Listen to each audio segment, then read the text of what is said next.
chocolate.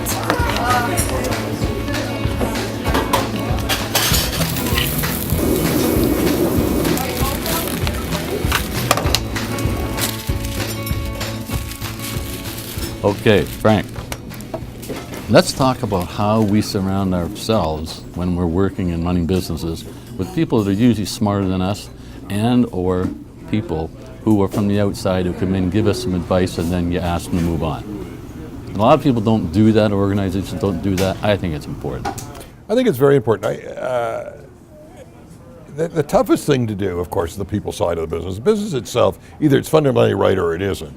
The people side make all of the difference. So it's making sure that you have the right people. I've made lots of mistakes. So I remember hiring a guy one time, made a very detailed search, had all of the criteria, had a very good headhunter, searched out, did the whole thing, hired a guy on a Thursday. There was a convention in town, so we took him to the convention on the weekend to sort of introduce him to the others, and by Monday I had to let him go. The mess. Very expensive, but more expensive to keep him. Right. I've seen the other side of that. I've seen, not fortunately with me, but one of the boards I served on, we hired a CEO.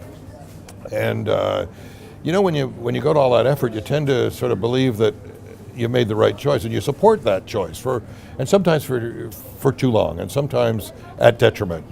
When you've made a mistake, you've got to understand you've made a mistake. That's probably the most important thing. It isn't the hiring, it's knowing that when you've made a mistake, to do something about it and do it quickly and take the bite, because the bite only gets worse. Yes. So. And it affects all the other people. And it affects everybody. The whole morale goes to hell, and it reflects very badly on your leadership, because they can see it. Why can't you? Right. And either you can or you can't. If you can't, you've got a problem. If you can and haven't done anything, it's a different problem. So really need to move very quickly on that. Better to make a mistake and firing too quickly than make the mistake and keeping them too long. And I always felt when I went into a new role or moved to a different country to work that it was done for a reason. There were some issues going on wherever it was I was going to replace someone, that to get the changes done in that first 3 to 6 months. Don't let the employees figure out, well, is he going to be the same old as to who was here before? And I just felt, and your thoughts on it, just move quicker, get it, move on. Always better to move quicker and make mistakes than not move and make the other mistake. It's all, that's fundamentally the issue. The deeper question, though, is what moves. And are they people moves? Are they strategic moves? What are those questions that have to happen? And I think that's the hardest part, figuring out just what it is that need to be done. Right. And I don't know about you, but my experience has been that you're sort of throwing in. So it takes me a while to try and figure out just what that is, and that's back to your earlier question, bringing smart people.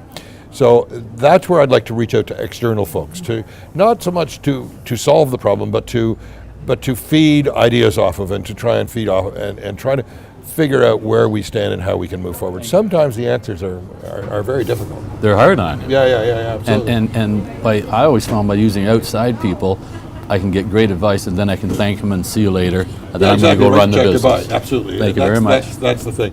And that's important. One of the things I find, and this has been my experience repeatedly, is the strategic planning process of the companies that I have been involved with is locked into some pretty old thinking. We all do the same thing. What's the mission? What's the vision? How do we get, nothing wrong with all of that. But it really isolates the thinking to our business, and we're not able to see outside of the business enough.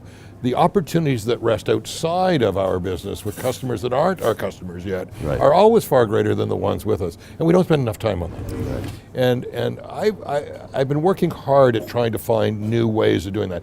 And it comes out of my experience with Second Cup and ProShred, where we created whole new market spaces that didn't exist before.